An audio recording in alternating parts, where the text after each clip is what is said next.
ناظرین، بعض لوگ یہ شکوہ کرتے ہیں کہ وہ عرصہ دراز سے فلاں پریشانی یا بیماری میں مبتلا ہیں۔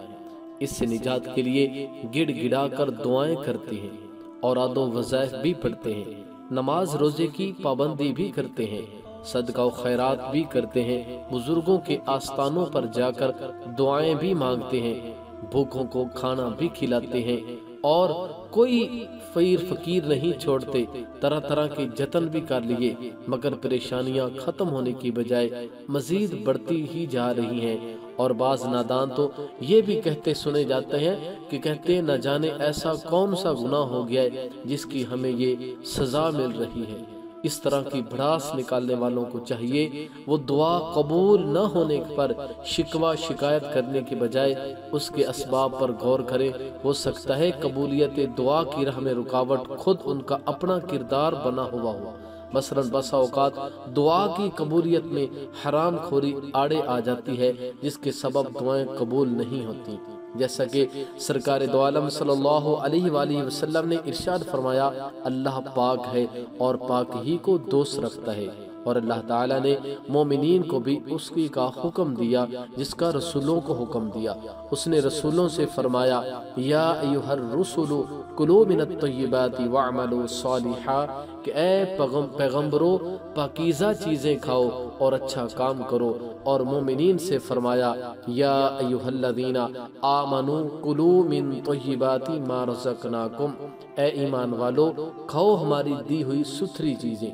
پھر نبی کریم صلی اللہ علیہ وسلم نے لمبا سفر کرنے والے ایک شخص کا ذکر فرمایا جس کے بال بڑا گندا اور بدن غبار آلود ہے۔ وہ اپنے ہاتھ آسمان کی طرف بلند کر کے یا رب پکار رہا ہے، حالانکہ اس کا کھانا حرام، پینا حرام، لباس حرام اور غذا حرام ہے، تو اس کی دعا کیسے قبول ہو سکتی ہے؟ اعلیٰ حضرت کے والد گرامی علامہ مولانا نقی علی خان رحمۃ اللہ تعالی علیہ فرماتے ہیں، کھانے پینے، لباس اور قسم میں حرام سے احتیاط کرے کہ حرام خور، حرام کار، حرام کھانے اور والا اور حرام کام کرنے والے کی دعا اکثر رد ہوتی ہے۔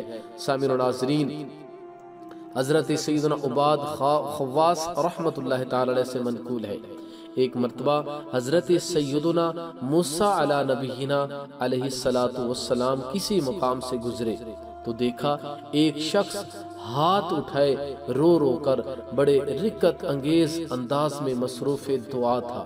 حضرت سیدنا موسیٰ کلیم اللہ علی نبینا وعلیہ السلام اسے دیکھتے رہے، پھر بارگاہ خداوندی میں عرض گزار ہوئے، اے میرے رحیم و کریم پروردگار عز و جل، تو اپنے اس بندے کی دعا کیوں نہیں قبول کر رہا؟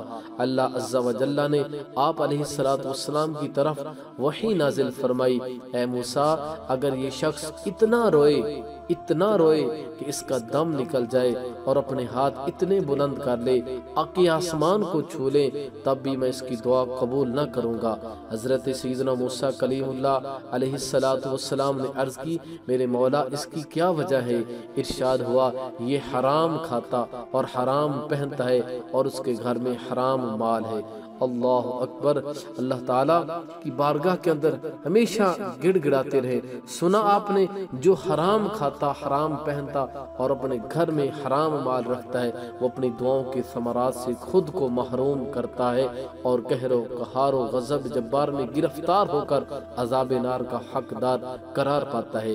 اگر ہم چاہتے ہیں ہماری دعائیں بارگاہ خداوندی میں مقبول ہوں اور اللہ تعالیٰ کی ناراضگی سے امن نصیب ہو، تو ہمیں چاہیے صرف حلال کھانا ہی اپنی عادت بنائیں اور حرام و ناجائز چیزوں سے بچتے رہیں۔ بالفرض اگر کم تنخواہ میں کسی کا گزر بسر نہ ہوتا ہو تو وہ غیر ضروری اخراجات سے جان چھڑائے، نہ کہ مال کی حرص میں حرام ذرائع اختیار کرے۔ اللہ تعالی ہم سب کو نبی پاک صلی اللہ علیہ وسلم کی شریعت مطہرہ پر، سرکار کی سیرت پر، سرکار کی سنتوں کو اپنانے کی اللہ تعالیٰ توفیق نصیب فرمائے۔ اللہ تعالیٰ ہم سب کا حامی و ناصر ہو۔ اگر یہ ویڈیو آپ کو پسند آئی ہے، اس ویڈیو کو آگے بھی شیئر ضرور کریں۔ اللہ تعالیٰ ہم سب کو جزائے خیر عطا فرمائے۔